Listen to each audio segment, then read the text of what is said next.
নমস্কার বন্ধুরা, আমি হৃদয় বর্মা। আমরা সবাই ছোটোবেলায় কম বেশি একটা গল্প পড়েছি, ইঁদুর ছানা এবং সন্ন্যাসী। যারা পড়িনি তাদের জন্য সংক্ষেপে বলে দিচ্ছি যে একটা বনে একটা সন্ন্যাসী বাস করতেন এবং তিনি একদিন একটা গাছের তলায় বসে ধ্যান করছিলেন।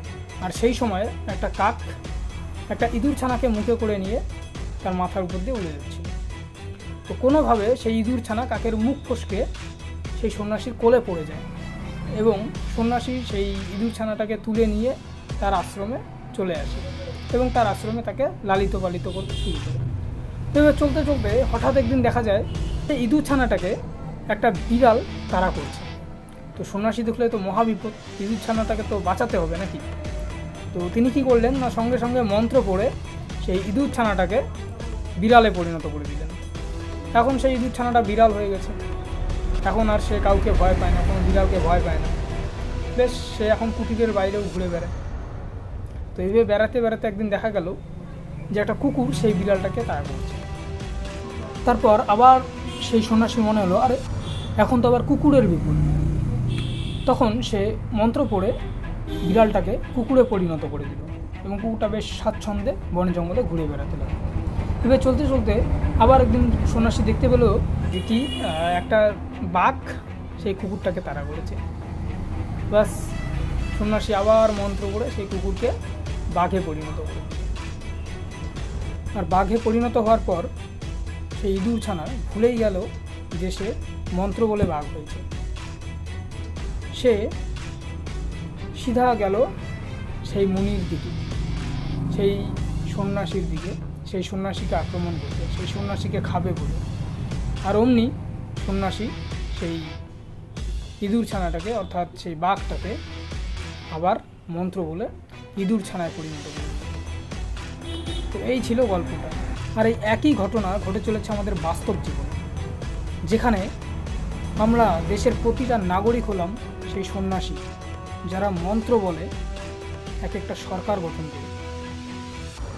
সেই মন্ত্রটার নাম হচ্ছে ভোট মন্ত্র।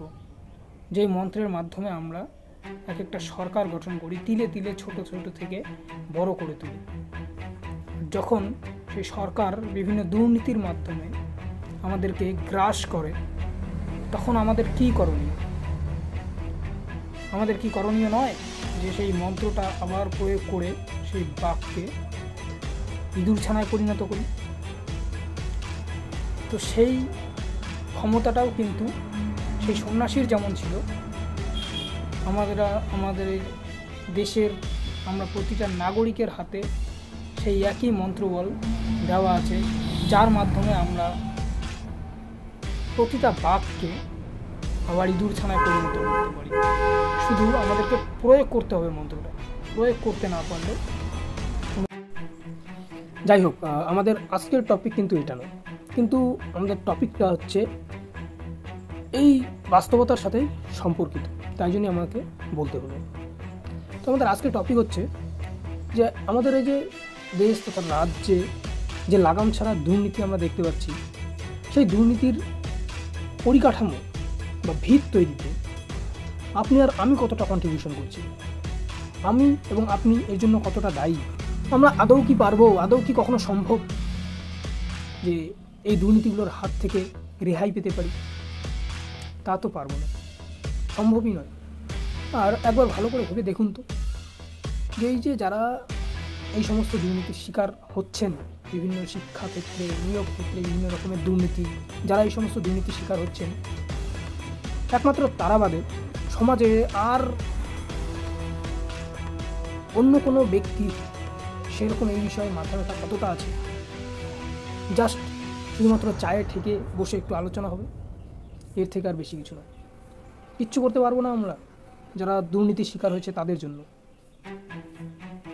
তার একটা মাত্র পথ আছে, যেটা একটু আগে বললাম। সে আপনি এখন বলতেই পারেন যে মশাই, দুর্নীতির জন্য আমরা কেন দেব?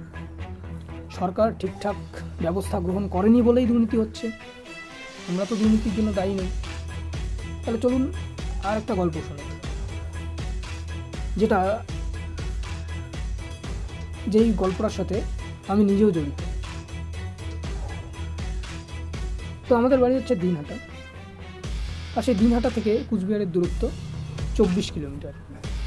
আর এই 24 কিলোমিটার রাস্তা যাতায়াত করতে সেগুলোতে ভাড়া লাগে 24 টাকা। তো এই বাসে করে যাতায়াত করলে প্রায় প্রতিদিনই দেখা যায় যিনি কন্ডাক্টর ভাই থাকেন তিনি বেশ সাবলীল এবং সুন্দরভাবে একটা কাজ করে যান। যে সেটা কি, তিনি এমন 7-8 জনকে বেছে নেন, ঠিক প্রতিটা টিকিট এমন 7-8 জনকে বেছে নেন যাদেরকে তিনি টিকিটই দেন না। টিকিট দেন না তাহলে টাকা নেন কী করে?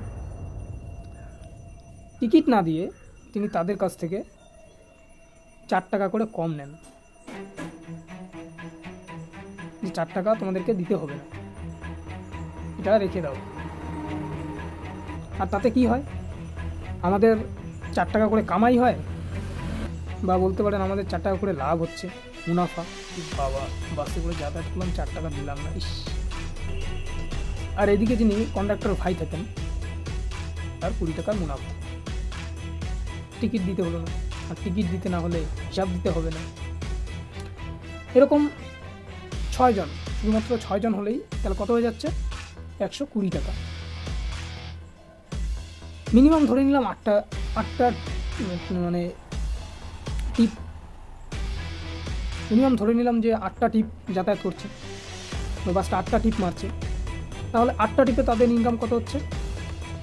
800, 960 টাকা।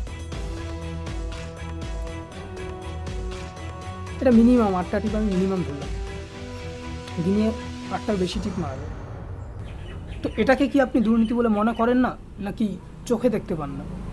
আজকে এই সমস্ত শিক্ষা, নিয়োগ ইত্যাদি বিভিন্ন জায়গায় দুর্নীতি নিয়ে আমাদের প্রতিটা সমাজের প্রতিটা মানুষের যদি মাথা ব্যথা থাকতো, তাহলে আজকে আমরা এই জিনিসগুলো, এই ছোটো ছোটো জিনিসগুলো এড়াতাম না, এই ছোটো ছোটো জিনিসগুলো এড়াতাম না।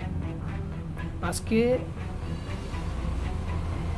দুর্নীতি নিয়ে আমাদের যে দিন দেখতে হচ্ছে, সেটা আমাদেরই কর্মের ফল বলতে পারি আমরা। তো আমি মনে করি আজকের এই দুর্নীতির জন্য কোথাও না কোথাও পরোক্ষভাবে আমি, আপনি, এই সমাজের প্রতিটা মানুষ সমানভাবে দায়ী। সরকারের বিষয়টা আলাদা। একজন ভালো সরকার হলে হয়তোবা এই দুর্নীতিটা কিছুটা লঘু করা যেত, কিন্তু দুর্নীতি হবেই, সে যে সরকারই থাক না কেন। মনে করবে না যে দুর্নীতি ছাড়া মুক্ত সমাজ আমার মতে সম্ভব নয়। আজকে বড় বড় জায়গায় দুর্নীতিগুলো হয়েছে বলে আমাদের চোখে পড়ছে, আমাদের মনে হয়েছে হ্যাঁ দুর্নীতি হয়েছে, কিন্তু এছাড়াও অনেক এরকম, যেটা আমি বললাম সেরকম অনেক দুর্নীতি হয়, এরকম আরও অনেক দুর্নীতি হয় যেগুলো আমরা চোখে দেখে ইগনোর করে যাই। এই সমস্ত রকম দুর্নীতি থেকে বাঁচবার একটাই পথ, সেটা হলো চলুন আত্মনির্ভর হয়ে উঠি, নিজেকে আত্মনির্ভর করে তুলি, তবেই এই সমস্ত দুর্নীতির হাত থেকে হয়তোবা মুক্তি পাওয়া সম্ভব। জয় হিন্দ, বন্দে মাতরম, ভারত মাতা কি জয়।